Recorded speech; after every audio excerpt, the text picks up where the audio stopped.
అనే పదం లేకుండా జరగలేదు ఎప్పుడు కూడా. కేసీఆర్ గారు సైలెంట్గా ఉన్నా, బయటకు వచ్చినా, సభలు పెట్టినా, ఏది పెట్టినా ఒక విస్ఫోటనంలానే బయటకు వచ్చేది. ఎందుకు అంటే అధికారం కోల్పోయిన తర్వాత కేసీఆర్ గారు సైలెంట్ అయ్యారు.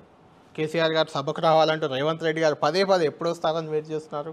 కాంగ్రెస్ నేతలు అడుగుతున్నారు. పనికిమాలిన వెధవలు, పనికిమాలిన భాష మాట్లాడే, బజారు భాష మాట్లాడే సభకు కేసీఆర్ గారు రావాల్సిన అవసరం లేదనేది నా స్థిరాభిప్రాయం. ఎందుకంటే అక్కడున్న మంత్రులు, అక్కడున్న ఎమ్మెల్యేలు, ముఖ్యమంత్రి వాళ్ళు మాట్లాడే బజారు భాష, వాళ్ళు మాట్లాడే దిగజారుడు భాష, తెలంగాణ బాపు లాంటి కేసీఆర్ గారు వాళ్ళు అక్కడ ఉండే అవమానం పాలు కావాలని నిజంగా ఏ నిజమైన తెలంగాణ బిడ్డ కోరుకోడు. ఏం భాష మాట్లాడుతున్నాడండి రేవంత్ రెడ్డి? మందు బాటిల్ అంటాడు, ఇంకేదో పనికిమాలిన మాటలు మాట్లాడతాడు. ఈ దరిద్రం వినడానికి కేసీఆర్ గారు రావాలా? ఎందుకు రావాలి? ఆయన గజ్వేల్లో ఆయన నియోజకవర్గంలో ఉన్నారు. ఎవరికి వచ్చిన నొప్పి ఏంది? ఆయన స్థానిక ఎమ్మెల్యే. నేను ఏమంటున్నా అంటే కేసీఆర్ని ఈ రాజకీయ మరుగుజ్జులతో పోల్చడమే తప్పు.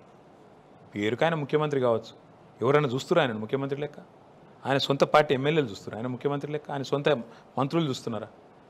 స్టేచరు రాజకీయాల్లో పదవులతో రాదు బ్రదర్, పర్సనాలిటీ క్యారెక్టర్తో వస్తుంది. ఈ క్యారెక్టర్లెస్ ముఖ్యమంత్రి, ఈ క్యారెక్టర్లెస్ మంత్రులు, వీళ్ళకి కేసీఆర్ గారు అవసరమే లేదు. కేసీఆర్ సైనికులం, కేసీఆర్ శిష్యులం మేము చాలు. తప్పకుండా మాకు సమాధానం చెప్పమని రాదు అసెంబ్లీలో.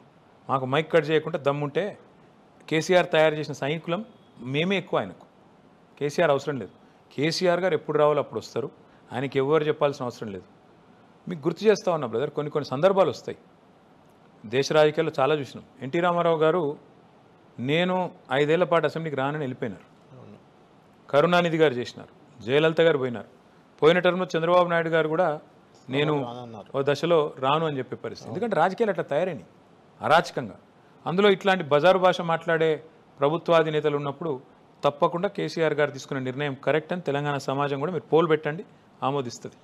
అంటే కేసీఆర్ రాకపోయినా, అసెంబ్లీకి రాకపోయినా మమ్మల్ని నడిపిస్తున్నది కేసీఆరే కదా. మా వెనుక ఉన్న శక్తి ఆయన కదా. మమ్మల్ని మార్గదర్శనం చేస్తుంది, ఇష్యూల మీద ఇష్యూ బేస్డ్ ఫైట్ చేయిస్తున్నది, పార్టీ నడిపిస్తున్నది అంతా కేసీఆర్ గారే కదా. అంటే కేసీఆర్ గారు రాకపోవడం సరే, ఆ భాష దానివల్ల రావట్లేదు అని పక్కన పెడదాం. అది పెట్టినప్పుడు ఆ బాధ్యత పెడతారండి, నాకు అర్థం కాదు. పనికి మాలిన వెధవలు ముఖ్యమంత్రిగా ఉన్నప్పుడు పక్కన పెట్టము అంటున్నా. ఓకే, ఖచ్చితంగా ఇలాంటి పనికిమాలిన ముఖ్యమంత్రి, పనికిమాలిన మంత్రులు ఉన్నప్పుడు ఖచ్చితంగా వాళ్ళకి ఎక్కడ కుక్కగాడుకు చెప్పు దెబ్బ అన్నట్టు ఎట్లా బుద్ధి చెప్పాలో అట్లే చెప్తాం. మేము చాలు ఆయనకు. కేసీఆర్ గారి స్థాయికి, కేసీఆర్ గారి హోదాకి ఆయన ప్రతిపక్ష నాయకుడు.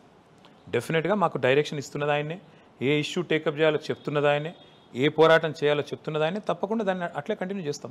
25 ఏట అడుగు పెడుతున్నారు. మొదటి నుంచి కూడా బీఆర్ఎస్ పార్టీ, అప్పుడు టీఆర్ఎస్ అయినా, ఒక పార్టీ నిర్మాణం అనేది కొంత లోపించి ఉంటుంది పార్టీలో. ఎప్పుడు అధ్యక్షుడు లేకుంటే వర్కింగ్ ప్రెసిడెంట్ మీరు, లేదంటే హరీష్ రావు గారు, ఇట్లా ఒక ఫ్యామిలీ పాలిటిక్స్, ఫ్యామిలీ ఫేసెసే ముందుగా అనిపిస్తుంటాయి తప్పితే మిగిలిన వాళ్ళు పెద్దగా యాక్టివ్గా ఉండరు. వాళ్ళకి అంటే కార్యవర్గం కూడా లేదు మీకు. యాక్చువల్గా ఎవరు చెప్పారు మీకు?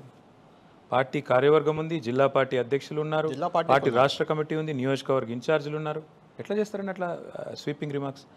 మీరు మీడియాలో వచ్చిన ప్రాబ్లం ఏంటంటే, మీకు ఏ ప్రాంతీయ పార్టీలో అయినా మీకు ఆ పార్టీ అధ్యక్షుడు లేదా వాళ్ళ ఇంట్లో నుంచి ఎవరైనా పిల్లలు ఉంటే వాళ్ళని చూడడం అలవాటు. ఇప్పుడు తెలుగుదేశం అనగానే లోకేష్ గారు, చంద్రబాబు గారు, అట్లా మీ దేశం అంతా చూడండి. మరి కాంగ్రెస్ ఏంటిది? రాహుల్ గాంధీ, సోనియా గాంధీ, ప్రియాంక గాంధీ తప్ప ఎవరు కనబడుతున్నారు? ఏమంటున్నా అంటే అల్టిమేట్గా ఈ దేశ రాజకీయ వ్యవస్థ అట్లా ఉంది. ప్రజలు గెలిపిస్తుంటే మీకు వచ్చిన బాధ ఏంది? ప్రజలు 2014లో మాకు 63 సీట్లు ఇచ్చి అధికారం ఇచ్చారు. ఈ విమర్శలు, ఈ సొల్లు మాటలు వింటానే ఉన్నాం మేము చిన్నప్పటి నుంచి.